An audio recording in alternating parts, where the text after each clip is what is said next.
సహాయం మనసుని కదిలించే కథ. హలో అందరికీ, welcome to world. Please like, share and subscribe to our channel Hasu and Jassu. Time సాయంత్రం 4:30 అయింది. ఆ రోజు వాతావరణం చల్లగా ఉండడంతో అంజలి నేచర్ని ఎంజాయ్ చేస్తూ ఈవినింగ్ వాక్ చేస్తోంది వాళ్ళ గార్డెన్లో. ఇంతలో 10 సంవత్సరాల పిల్లాడు వాళ్ళ గేటు దగ్గరే నుంచుని తననే చూస్తూ ఉండటం గమనించింది అంజలి. ఆ పిల్లాడిని పిలిచి, ఏంటి ఇక్కడేం తిరుగుతున్నావు అని అడిగింది. అప్పుడు ఆ పిల్లాడు, మేడం నేను మీ గార్డెన్ శుభ్రం చేస్తాను అని అడిగాడు. నాకేమీ అవసరం లేదు, అంతా బాగానే ఉంది అని చెప్పింది అంజలి.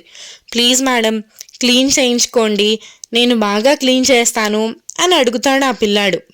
సరే గార్డెన్ క్లీన్ చేస్తే ఎంత డబ్బులు తీసుకుంటావు అని అడిగింది అంజలి. డబ్బులు వద్దు మేడం, కొంచెం అన్నం పెట్టండి చాలు అని అడిగాడు ఆ పిల్లాడు. ఆ పిల్లాడి మాటలు విని తనకు అవసరం లేకపోయినా పని చేయించుకుందామని డిసైడ్ అయింది అంజలి.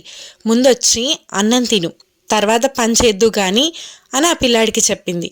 వద్దు మేడం, పని చేశాకే అన్నం పెట్టండి అని చెప్పి ఆ పిల్లాడు పని మొదలు పెట్టాడు. చకచక గార్డెన్ అంతా క్లీన్ చేసేసి కుండీలన్నీ ఒక దగ్గర సర్దేసి మొక్కల్లో నీళ్లు పోసేశాడు.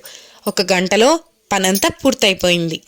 అంజలిని పిలిచి, మేడం ఒకసారి గార్డెన్ మొత్తం చూసుకోండి, అంతా క్లీన్గానే ఉందా లేక ఇంకేమైనా పని చేయాలా అని అడిగాడు ఆ కుర్రాడు. అంజలి గార్డెన్ అంతా ఒకసారి చూసుకుని, అబ్బో బాగా క్లీన్ చేసావే, కుండీలు కూడా భలే సర్దావే అని మెచ్చుకుంది.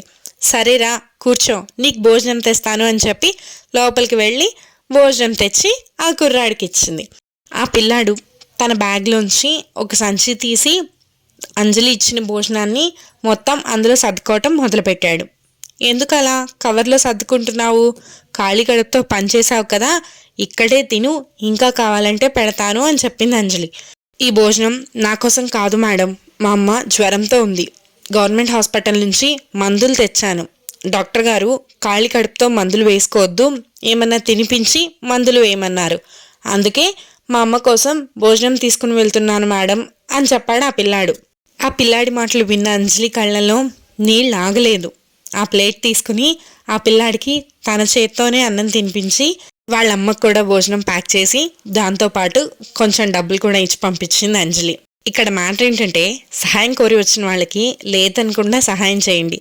మీరు సహాయం కోరే పరిస్థితుల్లో కాకుండా సహాయం చేసే పరిస్థితుల్లో ఉంచినందుకు ఆ భగవంతుడికి కృతజ్ఞతలు తెలియజేయండి. పడితేనే ఏదైనా దక్కుతుంది అని అర్థం చేసుకుని ఆ చిన్న కుర్రాడికి లైక్ వేసుకుందామా? ఐ హోప్ మీ అందరికీ వీడియో నచ్చింది అనుకుంటున్నాను.